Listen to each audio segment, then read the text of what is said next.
রোগী মৃত্যু ঘিরে ঘাটাল হাসপাতালে উত্তেজনা, চিকিৎসায় গাফিলতির অভিযোগ পরিবারের। নবম শ্রেণীর ছাত্রীর মৃত্যুতে হাসপাতালে বিক্ষোভ। সোমবার রাতে হাসপাতালেই মৃত্যু ঘাটালের হরিশপুরের বাসিন্দার। রোগী মৃত্যু ঘিরে ঘাটাল হাসপাতালে উত্তেজনা। ঠিক কি ঘটনা, রোগীর পরিবার থেকে ঠিক কি অভিযোগ তোলা হচ্ছে জেনে নেব। আমাদের প্রতিনিধি সুকান্ত আমাদের সঙ্গে রয়েছে। সুকান্ত, রোগীর পরিবার ঠিক কি অভিযোগ তুলছেন? দেখো, পড়ুয়ার পরিবার তারা অভিযোগ তুলছেন যে তাদের মেয়ে এক সপ্তাহ আগে তারা ঘাটাল হাসপাতালে চিকিৎসার জন্য ভর্তি করেন, কি নিয়ে না জ্বর এবং বমির উপসর্গ নিয়ে।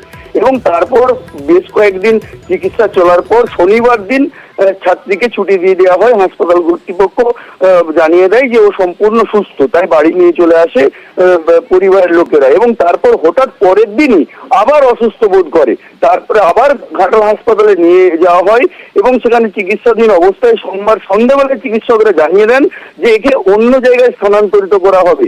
এবং তারপরেই কিছুক্ষণ পরেই আবার জানিয়ে দেওয়া হয় যে ওই পড়ুয়ার মৃত্যু হয়েছে। আর এই নিয়ে পরিবারের লোক তারা অভিযোগ তুলছেন যে চিকিৎসার গাফিলতি হয়েছে এবং সেই চিকিৎসার গাফিলতির যারা জড়িত তাদেরকে উপযুক্ত শাস্তির দাবি তুলে বিক্ষোভ দেখাতে থাকেন। দীর্ঘক্ষণ বিক্ষোভের পর ঘাটাল থানায় পুলিশ যায়, পরিস্থিতি কিছুটা নিয়ন্ত্রণে আসে। এই বিষয়ে অবশ্য ঘাটাল হাসপাতাল কর্তৃপক্ষের সাথে আমরা যোগাযোগ করতে চেয়েছিলাম, কোনো প্রতিক্রিয়া পাওয়া যায়নি। কিন্তু পরিবারের লোক বারবার যেটা দাবি করছেন যে একটা পড়ুয়া, নবম শ্রেণীর পড়ুয়া যে শুধুমাত্র জ্বর এবং বমি উপসর্গ নিয়ে ভর্তি হয়েছিল, তার কি করে ওটার মৃত্যু হতে পারে এই অভিযোগ তুলছেন এবং তারা পূর্ণ তদন্ত দাবি করছেন। বেশ, ধন্যবাদ।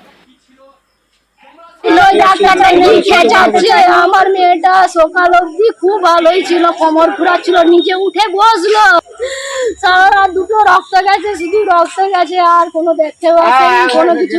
এমার্জেন্সি রুগী ভর্তি আছে। একবার যে সকাল সকাল যে দেখেছি এলো কত বেলায়, এসে কি দেখাচ্ছে, ওই ডাক্তার